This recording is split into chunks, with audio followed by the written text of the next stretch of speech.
तुम ऐसा नहीं कर सकते। अलाउद्दीन, होश से काम लो। एक एक करके मार डालूंगा मैं। झूठे मत करे, मत करे बाबा, ऐसा मत करे आप।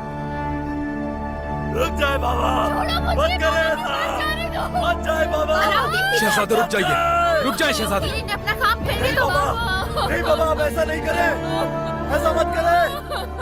वालिदा, बाबा को रोके। वालिदा, बाबा छोड़ो मुझे, जाने दो मुझे, मैं इनको जिंदा नहीं छोड़ूंगा।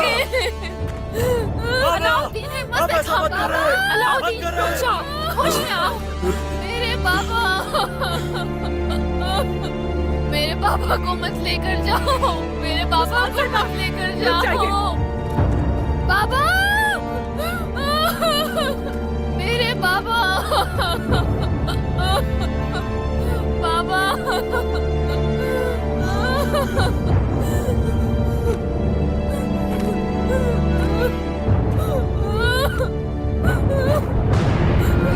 हमें छोड़ के मत जाए बाबा। तुम बिला वजह ये कोशिशें कर रहे हो बदनस्ल। तुम जितनी अजियत दोगे मुझे, मैं उतना ही मजबूत बन जाऊंगा। ये मेरे ईमान को मजबूत करेगा।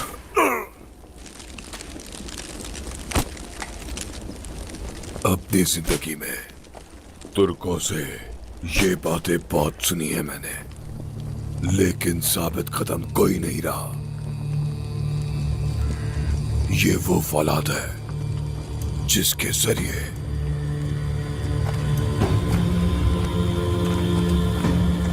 बड़े बड़े बहादुर मंगोलों के सामने ताकत होते हुए भी टूट गए। तुम भी टूटोगे।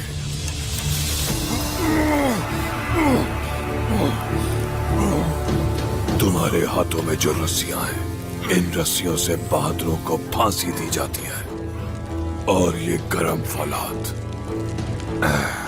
तुम जैसे बहुत सारों की चमड़ी उधेड़ चुका है। हमारे बहादुरों की किस्मत में अगर शहादत लिखी है तो उसे खुशी से गले लगाएंगे। हम में से अगर कोई एक शहीद होता है तो 1000 उसके पीछे आएंगे।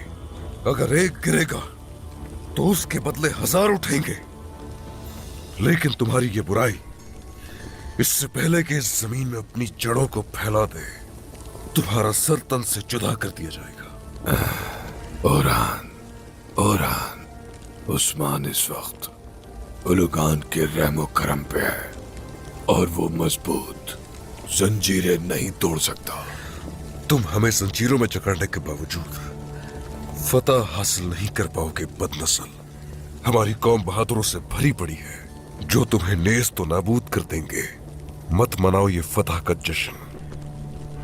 तुम्हारे सब बहादुरों को एक ही खबर में दफनाऊंगा मैं। काइयों की सेहत तकदीर उस वक्त लिखती गई जब जैर खुदाई को तुमने अपने साथ मिलाया।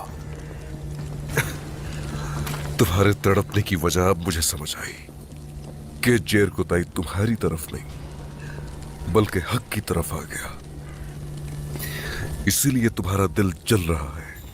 और याद रखो बदनस्ल, तुम इसी आग में जल जाओगे। मेरे दिल में जो आग जल रही है ओरान, इंतकाम की आग है।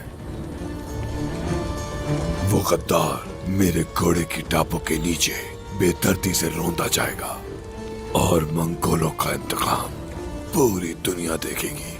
काई, बासंतिनी, तुम सब झुकोगे मंगोलों के सामने।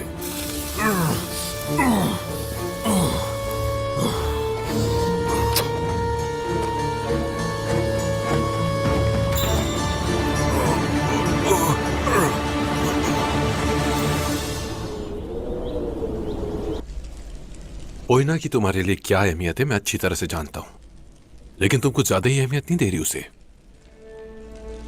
उसकी वजह से उन मंगोलों से हाथ मिलाना पड़ा हमें। मैंने अपनी जिंदगी के कई साल पोइना को दिए लुकास, और अब जब बाला और उस्मान मेरे हाथ में आ गए हैं तो ये मंगोल आ गए।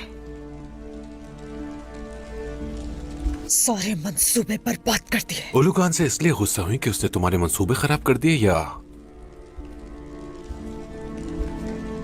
इसलिए कि उसने पोइना को तकलीफ पहुंचाई।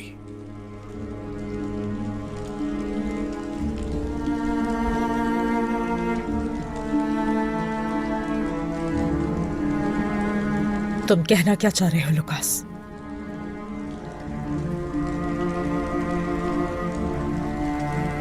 याद रहे, एक बार काई कबीले से छुटकारा पा लिया तो फिर पोइना की बारी आएगी।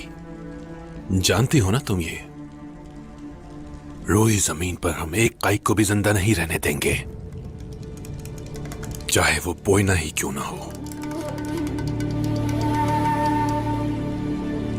जरूर ऐसा ही होगा।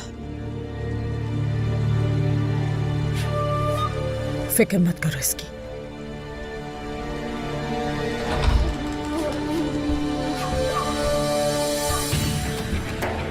कमांडर, ओलोगान काई कबीले गया है।